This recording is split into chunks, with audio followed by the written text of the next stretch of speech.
Welcome to the $1 Billion Podcast, a weekly show about the entrepreneurial journey and making it big in any industry. We're your hosts, Joe White and Kane Daniel. Welcome to the $1 Billion Podcast, where we explore the journeys of influential business leaders. Today we're joined by Claude Hamilton. Hey, Claude. How's it going, Joe? Good, man. Great to have you with us. Starting as a diver with the Canadian Armed Forces in the 90s, he transitioned into the world of entrepreneurship and founded Life Leadership during the 2010s. In 2019, he entered the life insurance industry when he joined SK Agencies as a growth specialist, bringing his vision and expertise to the table. Claude is also the founder of HMG Careers, where he helps protect working-class families and offers ambitious individuals a chance at a rewarding career. He's graced the cover of Success magazine and is also a successful author. So, Claude, welcome. And let's dive right into your story. I guess first, what inspired you to join the Canadian Armed Forces and as a diver? That's going back quite a way. First of all, Kane and Joe, I really appreciate you having me on here. I wish I had the same kind of radio voice as Joe. He sounds great. Like my ex-wife's always told me, I have a face for radio. Yeah. Maybe I have to get a good a special mic or something. Yeah, I think the university, the diving story is funny because I grew up in a small town in northern Ontario. Way up north, and there was only about 1,500 people in my town, and all my friends went off to university. It was the way that they could get out of that small town and go to Thunder Bay, which was the nearest university, or even Southern Ontario. And I definitely did not have the focus at the time to shoot off to university, so I joined the military. I joined the military at 17, and thought that was going to, and it was great. I quickly I joined the military as a diver as an electrician. And then I became a diver to get the money, to get the raise. And that might have been a mistake, but I did do about close to 10 years in the Navy as a diver. Wow. Yeah, that is very cool. Well, sorry to step on you there, Kane. Do you have any memorable experiences? I mean, I'm sure you do, but do you have anything that you want to share with us that's memorable from your time as a diver? I think what happened for me, I have a ton of stories. I know when I was writing my book, my first book, I had to submit it to the military to get it approved, and they basically approved nothing. So I'm on the cover, in a dive mask, but there's so little about the actual military aspect of it. But I think for me, I joined the military as an electrician, and I just thought it was going to be great. All my friends were going in debt in university and didn't have jobs, and here I was making money right away. And so I thought I'd hit the jackpot as an electrician. And then at the time in the early 90s, Chrétien was the prime minister, and he got elected, and he put a pay freeze on the military that was supposed to last 1 year. It ended up lasting 9 years, my whole career.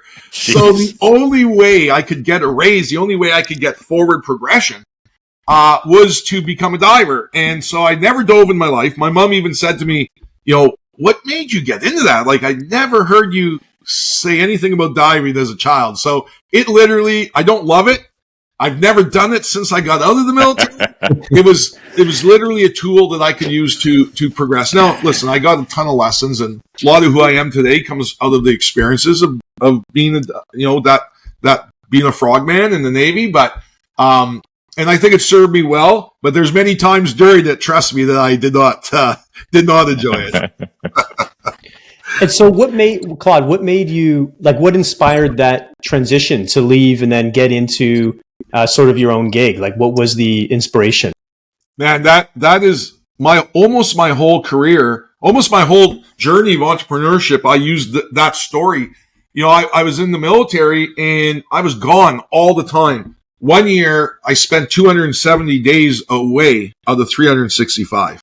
And so, I'd fallen in love and I was never home. And so I became a diver to get the raise and to not leave, all the time, which was totally backfired. I got the raise, but then I was gone all the time. And then it was interesting. The commanding officer of one of the ships that I had worked on approached me about starting a side hustle, a business.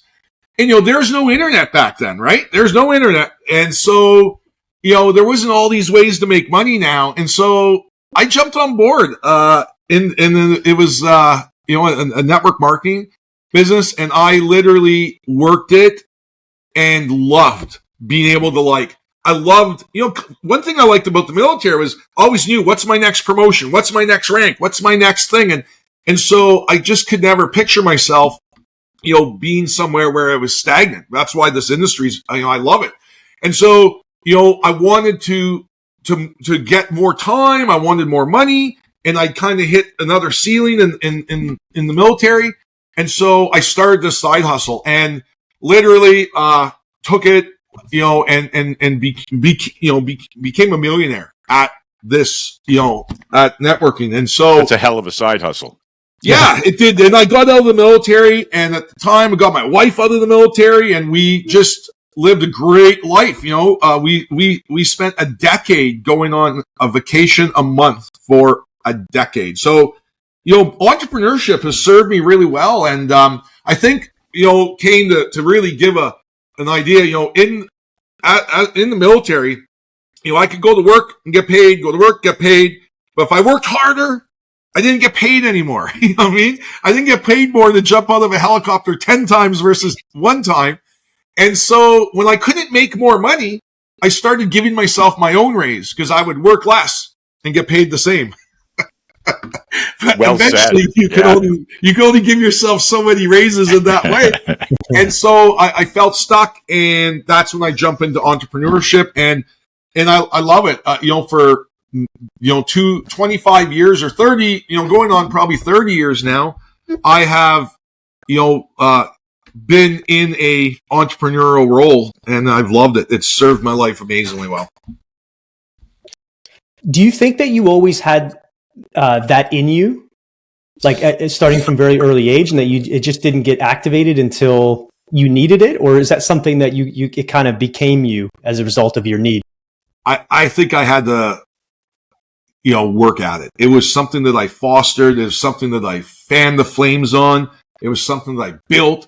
I was in my job was, I came up from a small pulp and paper town up in Northern Ontario where everybody had a job, and my parents had jobs, and they started a business that went bankrupt. And so I didn't get to see somebody, do the business and get the get the win.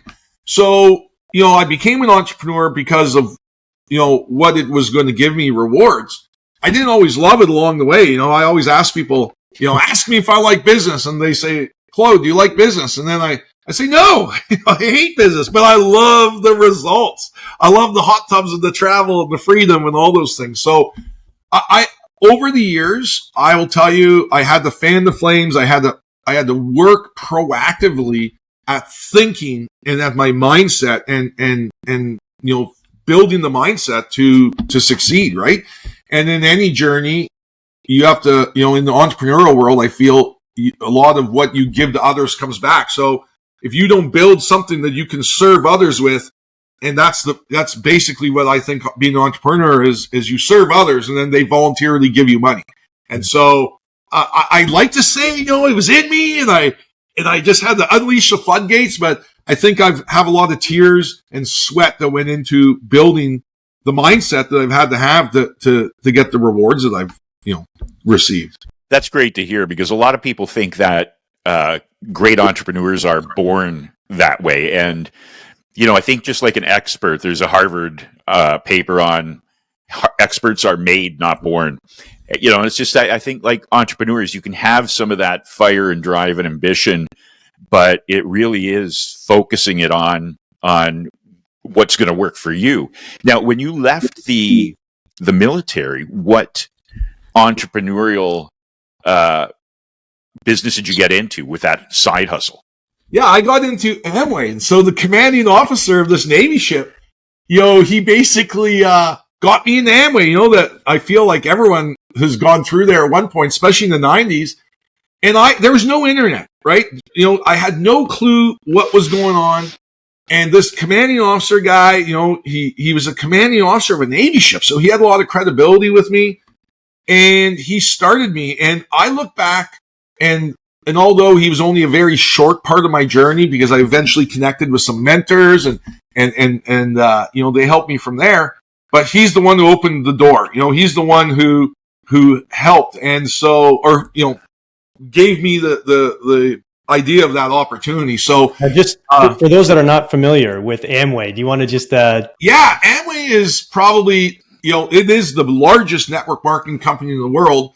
And it's, you know, they I think they're at about $13 billion now worldwide, and they've cut their teeth. They're the ones who, you know, every bad story, every good story, everything, you know, everybody I meet who owns direct selling companies, they've all had their brush or started there. So, and, you know, they're also the ones that hate, you know, they're also the ones that were, you know, had, you know, everyone would, you know, hack on. So, you know, that just goes to show you, it doesn't matter the quality of the actual opportunity. You know, I always like to say, you know, back then I would tell people, I'm in the, you know, worst opportunity, the worst, you know, situation with the worst PR, with the worst this, and I still went and made $100,000 a month at it. And so, it's more to do with who you are and how you grow yourself than the opportunity. And so, yeah. And from there, you know, I had an actual big legal battle with them.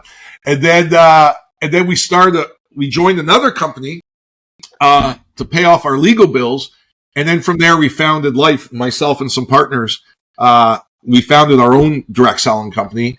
And in 2018, I had some heart issues. And so I basically sold my shares of the business, and I was going to semi-retire or retire. And then my friend who owns SK Agencies, which you mentioned earlier, he approached me literally on my hospital bed. So he wasn't waiting. He approached me on my hospital bed, and he told me, you know, a little bit. So I'd been friends with him for a decade, but I'd never asked him what he did. I just knew he was in the financial world, but I had no reason to, you know. I had a successful business. Things were going great. So when he told me about it, I just said to him, like, will I have to fly anywhere? And he said no. And that made my decision, because I flew 135 times in the previous year, running this company and public speaking and supporting my book sales. So I to get to the point where, you know, I could ditch all that, was awesome. And it helped me health-wise, you know. So that's how I ended up, you know, going to SK. Was one of the partners there was a friend of mine and approached me. That's fantastic. Because as you mentioned earlier, you know, when you're a kid and you're thinking about what you're doing, like nobody gets up in the morning and thinks, I want to be a mortgage broker. I want to be a life agent. I want to, you know, none of these are career paths, unfortunately, that are promoted in school, because you know, I've heard great quotes about how school teaches you how to get a job and make an hourly wage. It doesn't teach you how to go out there and be successful as an entrepreneur and live your dream. And unfortunately, we don't get trained at an early age to be entrepreneurial.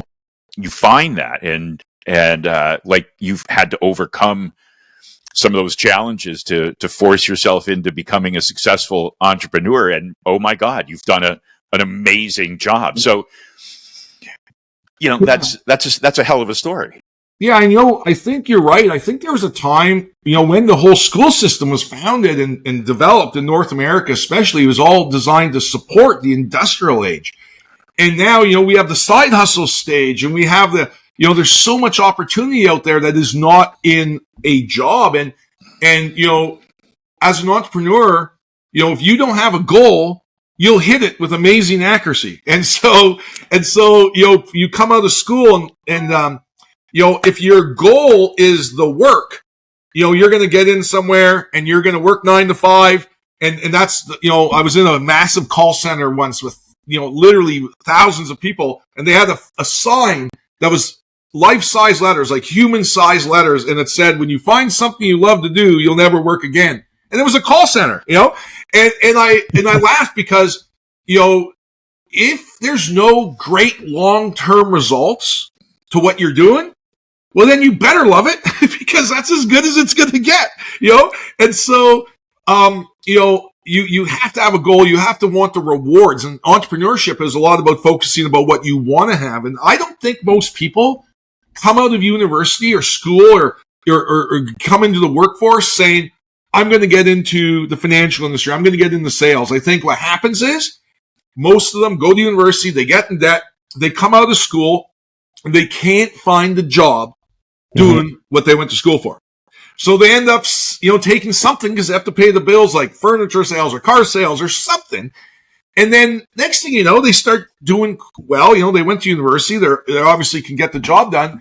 And then they start making enough money that they never do jump into what they wanted to be doing. But if you were going to pick a career, if you said, I'm going to pick a career where I build relationships with people to influence them to buy a product that I truly believe in, if that was what you were going to pick, then you would look around and you would look at the financial industry and the mortgage industry, and you'd look at these options that are available today that don't care about your education or any of those things or your upbringing or who your parents are.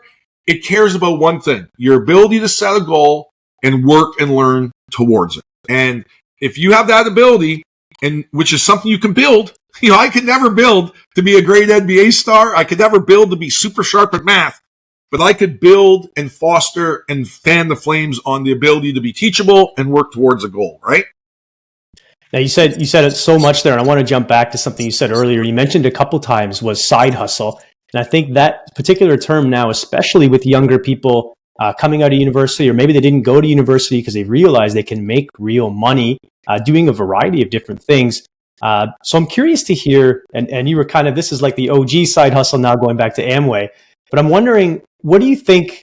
Obviously, you found a lot of success doing that, and then sounds like everything else you've done. I'm wondering what you think maybe sets you apart. I mean, you're in the military, it didn't have a lot of entrepreneur experience. How did you find that success right away? I mean, there's a lot of other people doing it, I'm sure, that weren't doing as well as you. What do you think it was about you or what you were doing that set you apart?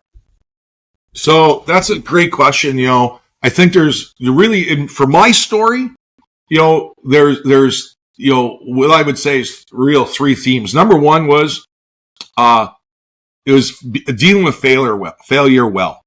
You cannot succeed without failure. I asked my kids, and I, talking about teaching kids, somebody to be an entrepreneur, it's my most important job now. But I always tell my kids, what's the opposite of success? And they'll say failure. And I'm like, no, that's absolutely not true. Quitting is the opposite of success. You have to fail to succeed. And the reason I have some great stories and rewarding stories, I have 10 failure stories, 10 times where I've fallen on my face, 10 setbacks, for every great reward. And so you have to be able to handle failure, setbacks well, not let it get in your mind and affect, don't ever let the past mess your future. Another one is finding mentors.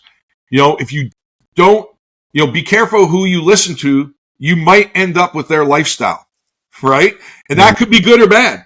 And so, I've been lucky. I think, something that I was born with was the ability to listen to the right people.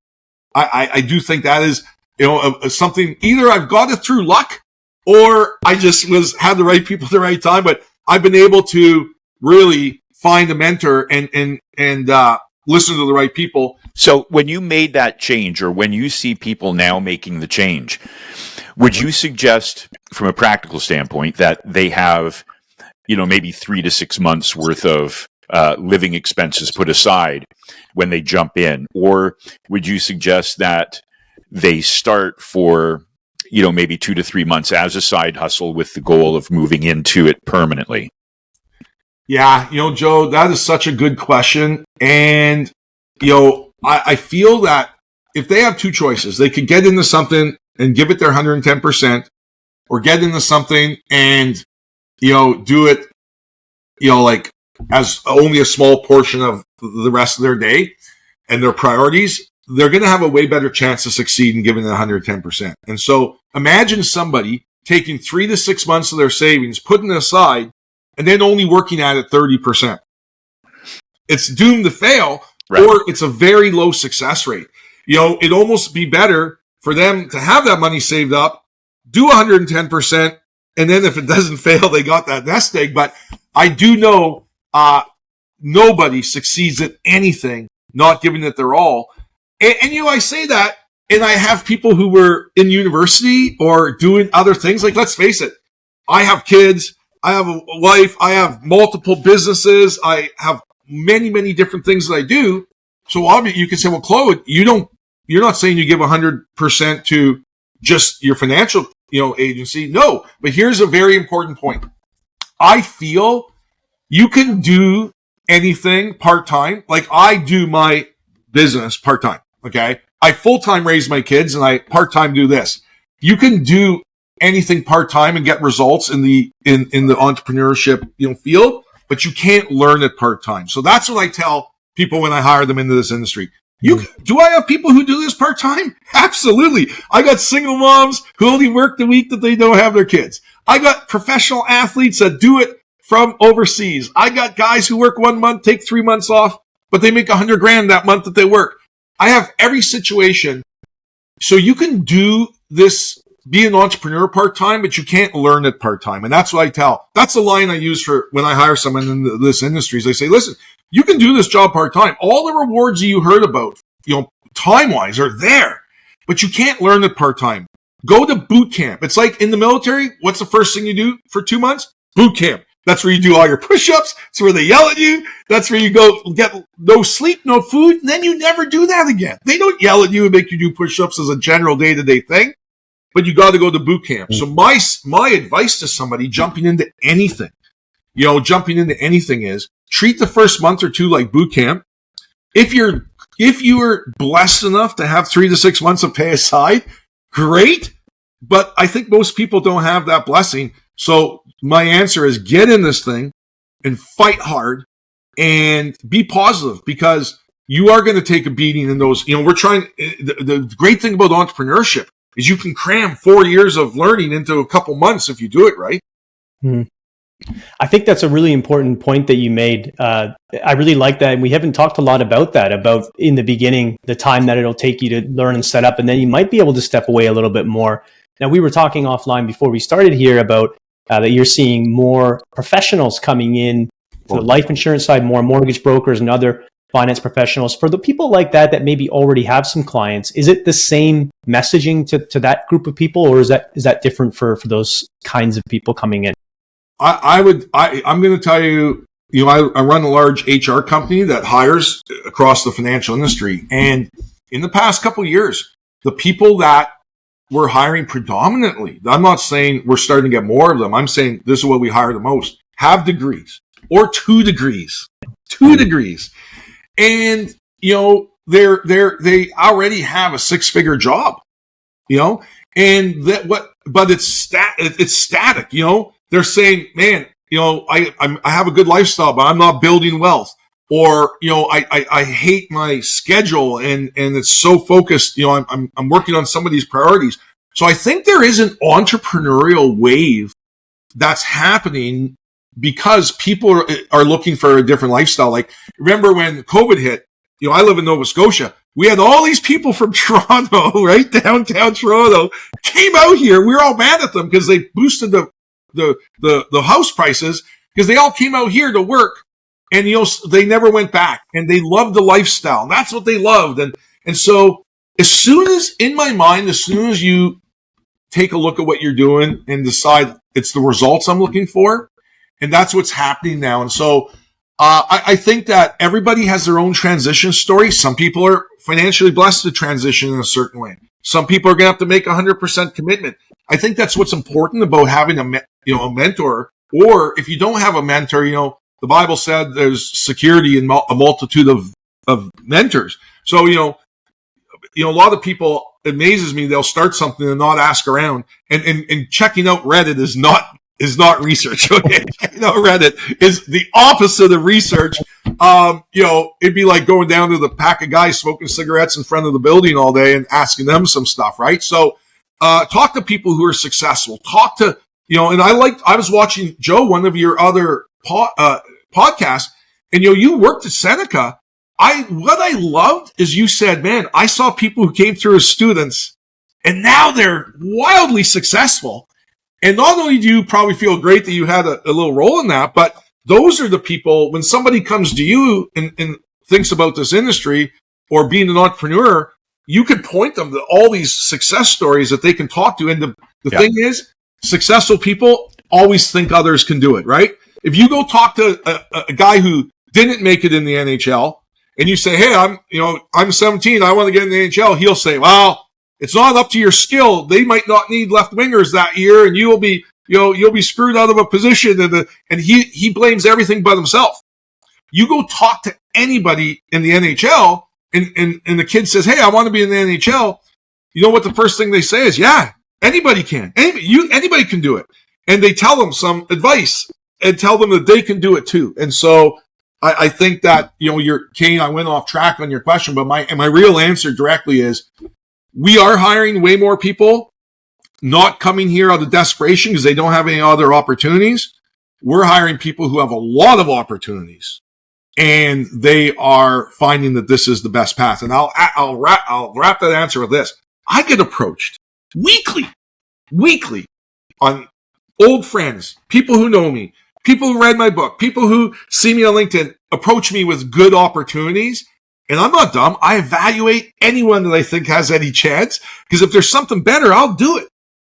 But day by day, there's no better return on investment for my hours than being an entrepreneur, and especially specifically being in the financial industry.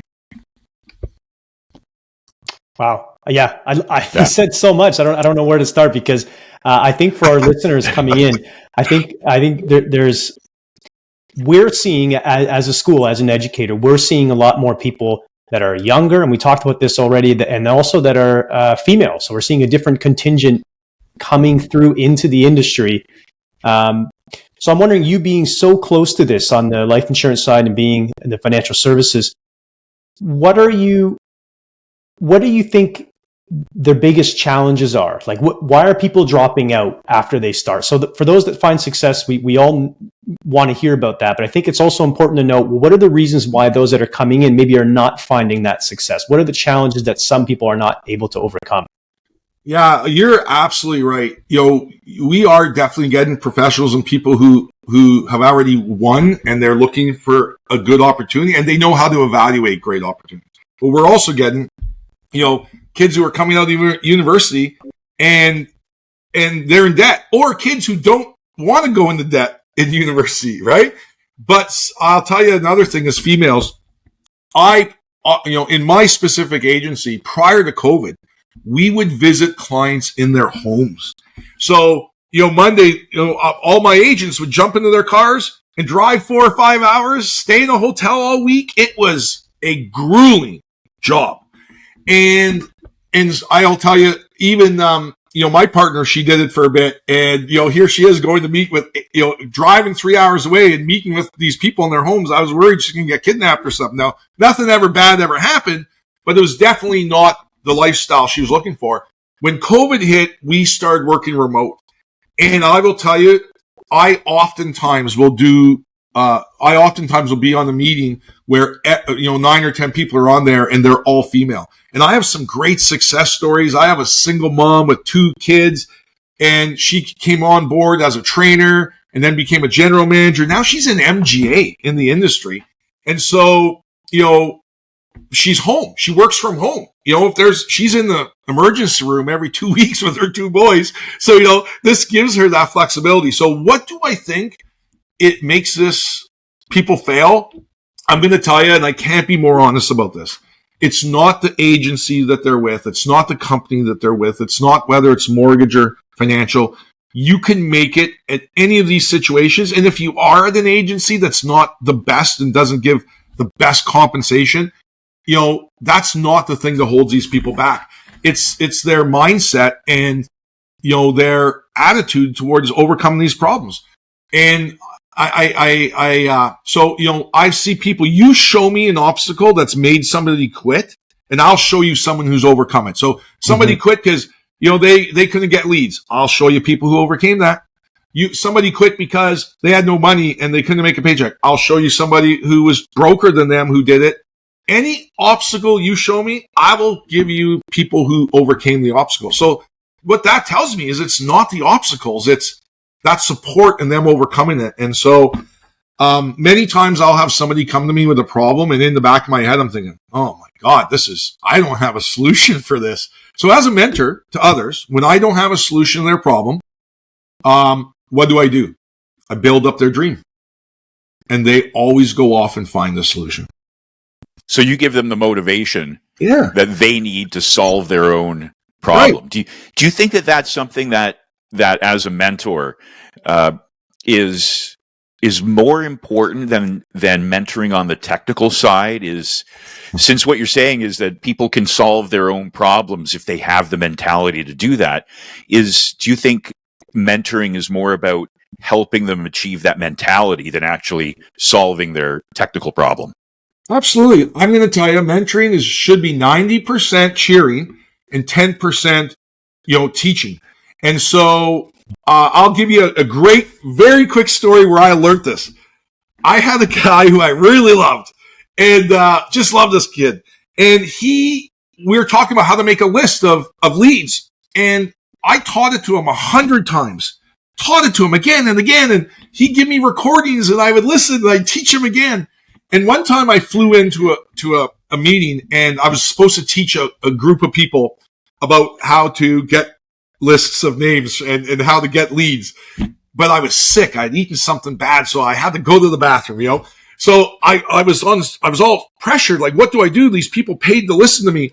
I said, who's the best guy I have who can make a list and get leads with people? And it was this guy. So I said, hey, can you jump up and do this? Even though he couldn't do it, when I evaluated everybody there, I thought he's going to be the best at teaching it. So I went to the bathroom, and I could hear him. This guy got up, and he did the best class on getting leads that I've ever heard, better than I could do. And I sat there, in the bathroom pondering life, like, how is he doing so good and he can't do it? And I pondered life, and I came out, and I said, okay, anytime he asks me in the future, I know he knows how. He obviously knows how. He just taught it. But he's not motivated to do it. So what I did is every time he'd say, Claude, man, I'm having a hard time with this. Instead of giving them the answer, what I did is I built him up. I'd grab him by the shoulders and give him a little shoulder rub. And I'd say, man, you can do it. And man, you were the best I ever heard. And don't worry about what other people think. And I went through the 5 love languages, and I would like deposit each one of in his mind. And then what happened was he had the information. He just didn't have, the guts at that moment. And so then he started doing it. And at that moment in time, it was pivotal for me, because from then on, I realized that, I can give lots of people the solution, but that doesn't give them, there's 100 diet books on the shelf. There's 500 books about selling insurance on the shelf. None of that is the secret. The secret is, that motivation. So what I would do is, from then on, I became a master at, teaching that. And I focused my energy on that. And even now in the insurance world, it's new to me. I've only been doing insurance 6 years, and so many people out there can out-insurance me. They know about products. They know about this. I saw one of your questions in the prep package for this was about some advice on, and I was like, I hope they don't ask me about that, because I'm definitely not the expert on that. But, giving people, finding their dream, finding what motivates them, and giving that to them and reminding them of it, they'll go solve those other problems probably better than me. It's really easy to see how it sounds like how great of a leader you are, and making more sense now how you're leading such a wonderful team. So we're talking about mentorship, and I think this is super important to understand, especially for those that are considering a career in financial services or trying to get into entrepreneurship in some regard. If someone doesn't have those people around them, I think right now that they can look to, and they don't have that group of people, maybe they're trying to find that mentor in their lives. What advice would you have for someone like that, maybe considering a career in life insurance, for example? Like if to find the right agency to join, find the right people, what should they be looking for? What should they be asking? Yeah, that's such a great question. A lot of times the people who love us the most don't have us the best advice, or they don't have the best experience, and I'll hire people and they'll go home to their mother, and their mother will tell them, well, I saw, a scam from Nigeria, and so you can't trust the internet at all. So, first of all, they have to be skeptical, because if you go online, there's a million people who will take your money to mentor you. Okay. And so, I wonder, I feel that a true mentor has to have some vested interest. I don't charge any of the people I work with to help them, but I do make money by helping them. The company pays me money to make sure these people are successful. So I have a vested interest, and I'm not taking that money directly from them. And so I think my best advice to them is to be skeptical.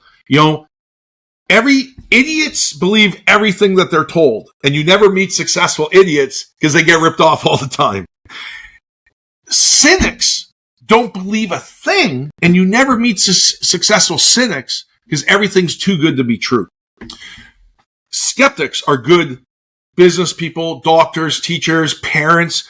If my kid comes home and says, and I find some cigarettes in his pack sack, and I say, hey, whose are these? And he says, I'm just holding them for a friend. Well, I'm not an idiot. I'm not going to believe that. But I can't also never believe my child.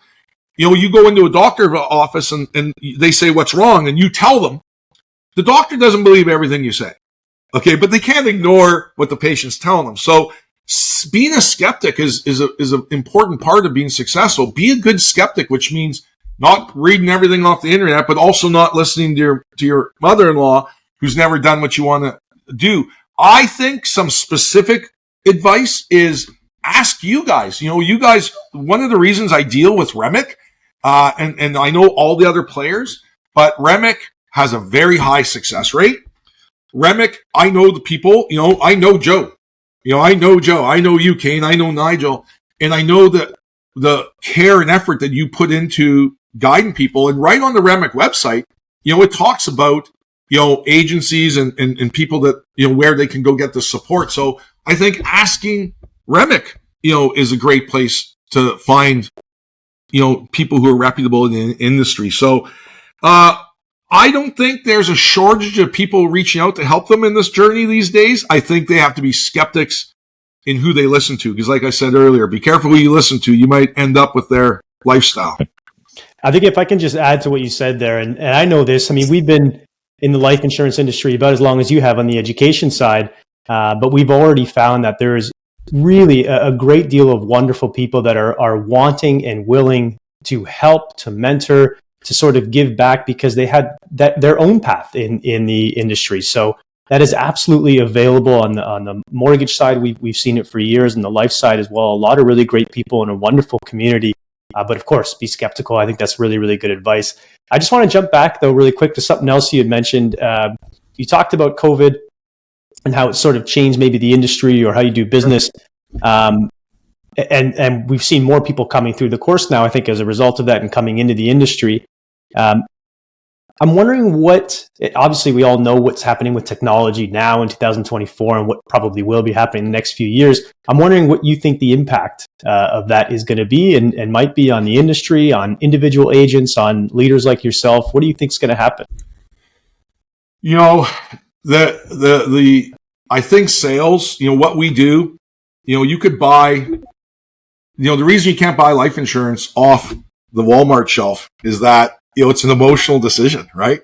Most people don't go out and shop life insurance, very rarely, and, it's an emotional decision. And there's, I've been taught this, like, I never want to come across like a life insurance expert because I'm not, but, there's only 3 times when people think about life insurance that I've heard. One is when someone in their family dies or gets sick, or when they get sick or get something life threatening, or when a licensed professional is sitting down and talking to them. And so do I think, I see AI coming up big, AI dialers and AI agents and AI lead generating. And I think all this technology is going to come out, and technology's been coming out since I started as an entrepreneur. I remember when I got a cell phone. 1993 is when I got a cell phone. That was a leverage thing. I remember having quarters in my car because I would have payphones and go to payphones to make calls. And then the cell phone came. So imagine us 30 years ago and you asking me, Claude, what do you think the cell phone is going to do in this industry? It's going to be a multiplier. And then the internet came, and that was a multiplier. And then there's, Zoom remote talking like this. What an amazing. And I will tell you what, at every step of the way, I will admit I was negative about, like, selling people life insurance on Zoom. I just said a couple of years ago, will never work. Will never work. We have to be at their kitchen table. Absolutely wrong. And so I think all the technologies coming in is adding to our lifestyle. You know, like when I have a single mom who has a 6-figure career in her first year. In her first year, she invested $1,000, took her course, got licenses in 3 or 4 provinces. She's $1,000 deep into it, and all of a sudden goes out there, gets free help, right? Free help because there's a couple of us vested, and builds a 6-figure income, and gets to have 2 kids that she can go to their class trips, and when they have a broken nose, show up at the office without asking anybody. She doesn't say to me, Claude, can I go to the emergency room? She texts me when she's there, and she's like, hey, I'm at the emergency room, right? We're not fighting terrorism. You know, we're selling insurance. So the reward, the technology is just making life more amazing. My life, my daily, lifestyle since COVID, I never imagined that I could do podcasts, mentor people, sell insurance, all these things. So my answer is lifestyle is making our lives amazing because you can never get rid of us. But anybody with a job, trust me, somebody's planning their demise of that job using technology. But when it comes to this type of industry and what we do, it's about that personal relationship, isn't it? So the tools are allowing us to have different ways, experience different ways of engaging with each other. But the concept that AI is going to come in and replace us by engaging with another human being, I think that you're right.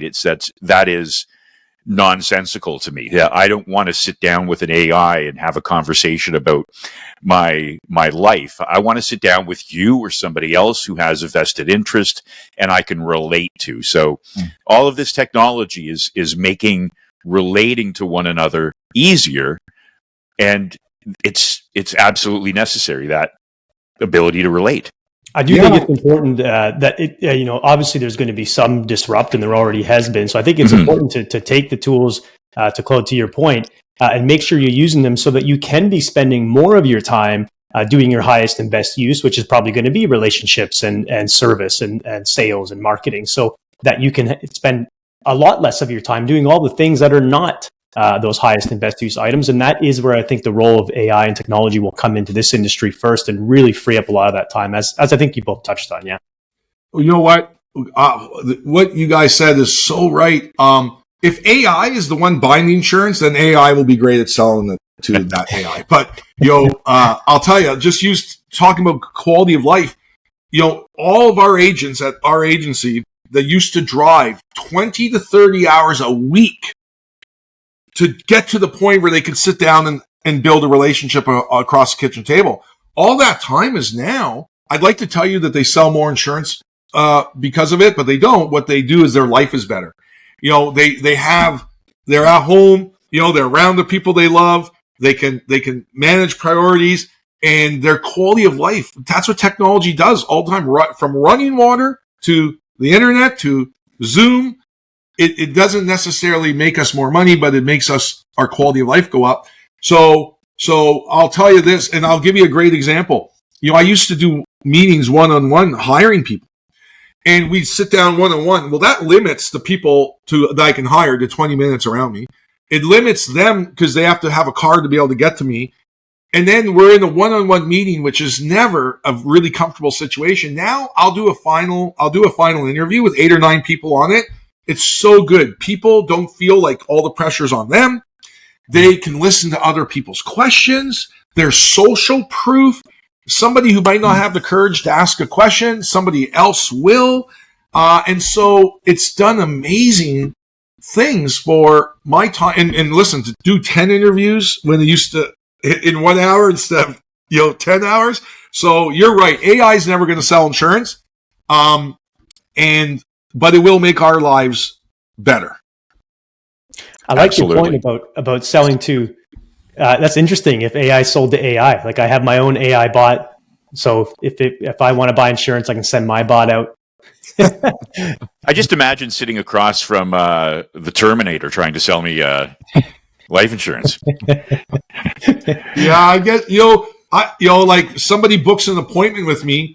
I don't have a virtual assistant. I don't have a person who they book an appointment with. I send them a link, and I have some software that automatically sends the link to them. It waits 20 minutes and then it sends them a link. So I have AI booking my appointments and making my life better. I don't ever miss appointments. I don't ever forget because I have that AI. But at the end of the day, AI can't find someone's dream and remind them of it and tell them that they're worth it and go out and chase it. And as long as AI can't do that, and I'll tell you what, I just recently ran an ad to hire people, and I said, don't be hired by AI, be hired by a real person. And it's my best performing ad right now. Fantastic. Well, you know what AI can't do is AI can't convey the passion and the enthusiasm like you have here. You know what? There's a lot going on in our brains interpreting the body language and the other factors that we're giving off, right? And AI is fantastic at information, but that's where I think some people maybe get it wrong when they think, yeah, AI can replace somebody like in this industry because it's just information, but it's not just information. The information is almost a byproduct of the conversation that we have, and it's connections that formulate these types of relationships, I think. And that's where I think you're right. AI is not going to, I'm not going to have a conversation with AI about anything meaningful. I'll have a conversation with ChatGPT and ask it for some information. It'll tell me, and then you have kids and people. I remember when Google came out with the Google Assistant, and people were saying, well, kids are going to get bad manners by just asking Google to tell me something and not saying please or thank you. But they don't have bad manners because they're able to differentiate between this is technology I'm talking to and here's a real person. And that's the difference, I think. We understand that in our core. I got a great example. Listen to this. It just popped in my head. So my sons play that game on the internet where they go onto a battlefield and they fight other people. Mm-hmm. And they will not fight in the battlefields where it's bots. They call them bots. So when the battlefield is full of bots, basically the robots fighting them, and they can set how hard they want them and how good they want them. They don't like that. They like going into the battle royale where it's other real people. So think about this. That's a great example. They just instinctively in their emotions know that they're in a video game with not real people. Like I'll watch them and they'll shoot somebody and be like, that guy was a bot, right? Because they can tell. So just even at that level. And so, yeah, AI, I think it's like a quiver, arrows in a quiver. I have an AI arrow. I am using AI a little bit. I also have Zoom as an arrow. I also have, being able to, all these things of technology are just things that are going to make me better at what I do. And the people who try to replace the people aspect using something like that will, they're trying to take out the grind, I don't want to read hundreds of books and learn people and care about people and do all that. I'll just try and get AI to do it. No, that's the one part you can't replace. Mm-hmm. Yeah, absolutely. I mean, when you talk about reading hundreds of books, that's the other thing about being a human being is we take that information and then based on our unique experiences, we interpret it differently. Like I'll interpret a book that I read differently than you will. Maybe not significantly, but it'll be different. And that'll really inform how we take that information and interact with somebody else, which again, I mean, we could beat up on AI for a long time. I was listening to Joe Rogan not long ago saying that AI is going to I'm going to paraphrase incorrectly here, but make the world a utopia because there won't be any more lying or anything else like that. And I think he's off his rocker when it comes to that. But he said in 4 years as well that's kind of the date they're picking. I think 2028 is that date. Yeah, when Skynet comes online and realizes that we're just the scourge of the planet. But anyways, that's a completely different topic. Claude, what I wanted to ask you about, because we haven't talked about this at all, is your authorship. Tell us about that must have been a passion or be a passion for you. Maybe tell us a bit about that and what you've got out there. You know what? It was not a passion, and one of my mentors, had to convince me to do it, and we're doing it as a business. The company Life, we basically sold, professional development materials, motivational materials, faith-based, non-faith-based, and so that was our business, was the professional development industry, and so to support it. They wanted me to write this book, and I begrudgingly did it, and I loved it. I loved the experience. I loved loved it. Even some of the parts, we did 8 or 9 edits. They say every time you edit it, it gets twice as good. And I had group edits, and I had a couple authors that helped me a lot, and so I loved it. And after I wrote it, I got all these accolades. It was, sold a ton of copies. I played a role in some other books and forewords and that sort of thing. But I think one of the things I like the best about it is what my kids are going to read it someday. And my biggest joy and the thing I get the most out of in my life is, trying to raise my boys to get the rewards that I've gotten, and so more than leaving them anything, I want them to be thinking like entrepreneurs, and they say the society becomes great when the seeds, when man plants seeds in trees in which a shade he'll never sit. So that's the saying. Society becomes great when man plants trees in shade he'll never sit. And it reminds me of a story in the Depression. These 2 guys are sitting on their front step, and it's all dusty, and there's dust around, and there's no jobs, and it's the Depression, and they look off and they see this guy on his knees planting something, and it's just dust. There's nothing to plant. And so they realize it's their friend John, and so they walk out to him, and they're like, "John, what are you doing?" And he says, "I'm planting crop." And they said, "John, nothing's growing. There's no water. We're in a drought." "Come on, John." They thinking he's lost his mind. "Come on, John, come back to the house." And John says, "No, I got to finish, this planting these seeds." And they said, "Well, John, what are you planting?" And he said, "Oak trees." They said, "Oh, John, you've lost your mind. Oak trees are going to take 25 years to mature. You're wasting your time. You're not going to get any return on this work you're doing." And he looked at them and said, "Oh, you think I'm planting these for me?" And, he said, "No, I'm not planting these for me. I'm planting these for my kids."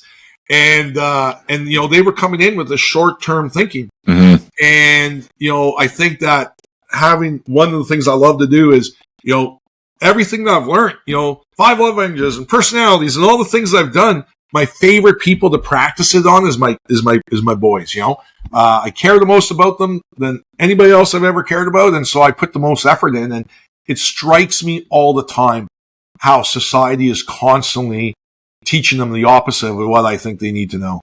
Mm-hmm. There's a lot of get rich quick schemes out there, and a lot of people get sucked into that, and they don't realize that life is long, and then you have your offspring that can benefit from what you're doing today. What is the name of the book, by the way? Yeah. And where can our listeners find it? It's called Toughen Up. There we go. Toughen Up. Cool. Yeah.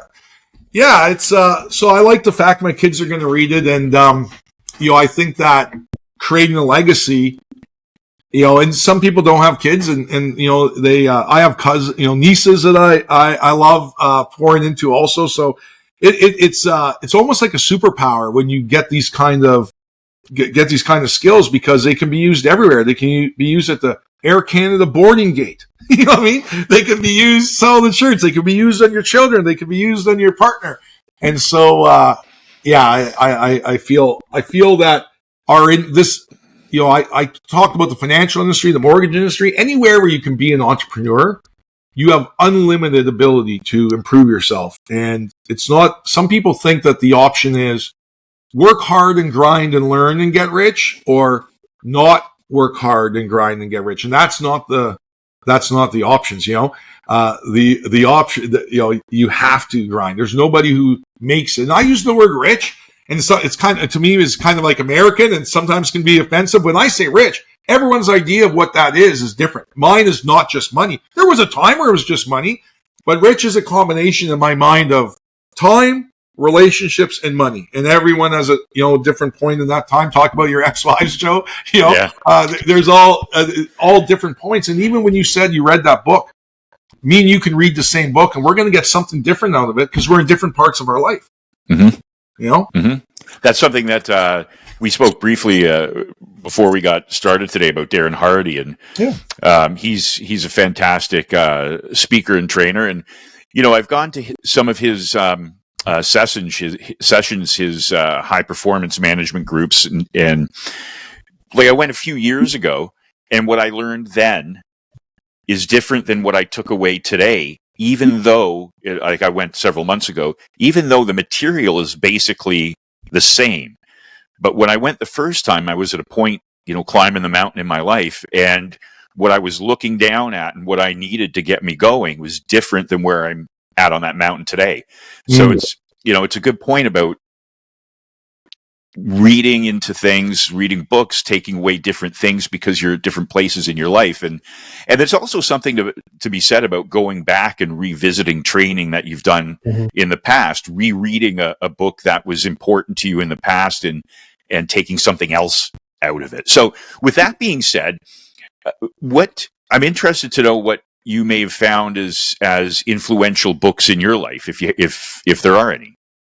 No, I hate to put you on the spot like that, but I've read a lot. I probably read 4 to 8 books a month, and so a lot of the books have absolutely played a role. And I have friends who don't read, and I just was in Hawaii, and I picked up 3 different books on Pearl Harbor, and they same historical event, 3 totally different like opinions, narratives of the event. And so, John Maxwell was definitely a big one. And I know him personally. I met him. I've spoken on the same stage. We've brought him in to be a speaker at events often. He was great. Robert Kiyosaki, Darren Hardy. I've read all their books. When I came into the financial world, I've read a ton of Warren Buffett, but I think that I just read Mindset by Dueck. I think her name is Barbara Dueck or Catherine Dueck. So I love reading, and I try to read a lot in front of my kids. Mm-hmm. I let them, the only thing they can bring when we eat, because we're all over the place. We eat out a lot, and I let them read books at the table. They can't have iPads at the table or anything else. But if you want to read at the table, absolutely fine with me.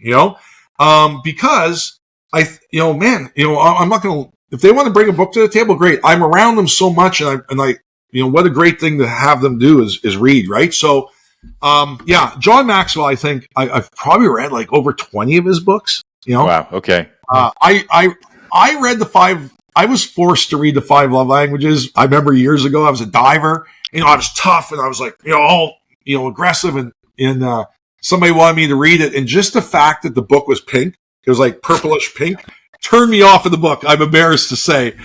And then I read this book, and it changed everything. And I don't just use those love languages with my kids, which, there's a 5 love languages for kids. I use it with everybody. I have a friend.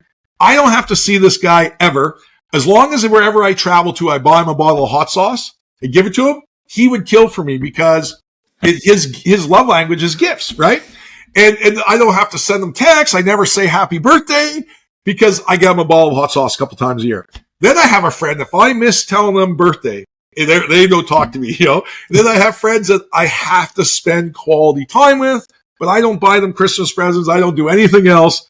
But if I get with them, often we have time. So, those love languages, words of affirmation, I have a friend that I just shoot them, key text messages whenever I think about them. And that's enough. Now, that doesn't mean you only do one. So there's a great example of a book. I bet you that book has contributed to my net worth immensely, love language of touch. Yeah, that's my love language, by the way, Kane. So you have a lot of good friends. Remember I said that guy that I talked about helping him make leads and make a list. That's what I always did. His love language is touch. I'd come around, and he's a guy, I'm a guy, so I wasn't going to give him a kiss on the cheek, but I'd come around and just give him a little shoulder massage and add some touch in there. And I'm a hugger too, but I would add some touch in there, not in any intimate way, but in two buddies, and. See, that's something else that's important to bring up, the fact that you have to pay attention to someone to know what their language is, right? You have to take a closer look at them than a superficial look to really get inside their head and find out what's important to them, which is really a success factor in this industry. Well, in any industry, really, in any relationship, right? It's more than just looking at them and seeing their exterior. It's getting to know them and know what's important to them. Just like in any interview that you're doing with a client, for example, you really listen to them to determine what's important to them and what their needs are, right? Yeah, and I think it's easier for some than others. I think some people have a natural interest in humans and the psychology and everything else, and some of us have to work a lot harder at that and make it purposeful. Yeah, when I was a diver, I came out of the military, and one of the first things my mentor told me is, I have 2 ears and 1 mouth. Use them like that. Yeah. Right? But I'll tell you, we hire a lot of people, and I've tinkered around with the process and automating and letting people watch me on video and live and all those things. And I'll tell you, I'm giving away some trade secrets here, but the one thing that you cannot get rid of is hearing from them what they're looking for. And, we've got our system down to, that's the only time that they actually speak, because that's the only thing that I can't not do is listen to them. And it applies, if you think about that with our kids, with our friends, with everyone, you have to listen, and that's my kind of a plug that I would make for this industry. I'm not in the mortgage industry. I'm in the financial industry, insurance to be specific. But when I came here, 3 things that were important to me. Number 1 was, I've been a business owner my whole life. I wasn't going to punch a clock. I wanted some autonomy, which, that's a thing that, drives humans, is the ability to be autonomous. And so I wanted that ability. That was a big thing, a big reason why I came here, took my course with Remick and became an insurance advisor. The second thing was, I wanted a fast track into management. I wanted that. Some people don't. Some people want to sell some insurance, do their job, and nobody bother them and no responsibility. I took a phone call from a kid at Friday night at 9:00. His girlfriend broke up with him. And he was going to cancel his appointments the next day. And I was like, don't do that. You'll be much better positioned to find somebody else if you're not broke. So, and so how many people would take a phone call 9:00 at night? So I wanted that opportunity to get fast track into leadership and management, which is available in our industry, and then the third thing was the renewals. Where can you go right now and build renewals, get paid off of some work that you did 2 years ago, 5 years ago. I have some policies that I sold in my first couple months in this industry, and I still get a renewal check. Just came out yesterday. Yesterday was renewal checks day. It just still boggles my mind, that people come and do this. And if you had a business, if you started a business and you put a very low investment in and got this great return, in some kind of retail establishment or something, they would put you on the front cover of business magazines and call you a business genius. But we have people come into this industry, mortgage industry, the finance industry. They come in, they start from scratch, and they start making 6 figures and netting 6 figures. And it's just a par for the course. We're not surprised by it. But in most other businesses, it would be a feat that is so rare. Someone started a restaurant in their first year and added 6 figures. They'd put them on the front of the restaurant magazine. Here, it's par for the course. So I'm really proud of it, and I think it's good for everybody. It can give whatever you're looking for, you can get out of being an entrepreneur. All right, Claude. Listen, I was just looking at your book here because I want our listeners to know where they can get it, and I see it is on Amazon. I assume they can get it other places as well. Everything's on Amazon, isn't it? Everything. That's good. Yeah. any sort of last words of advice or anything else you think that you want to leave for our listeners?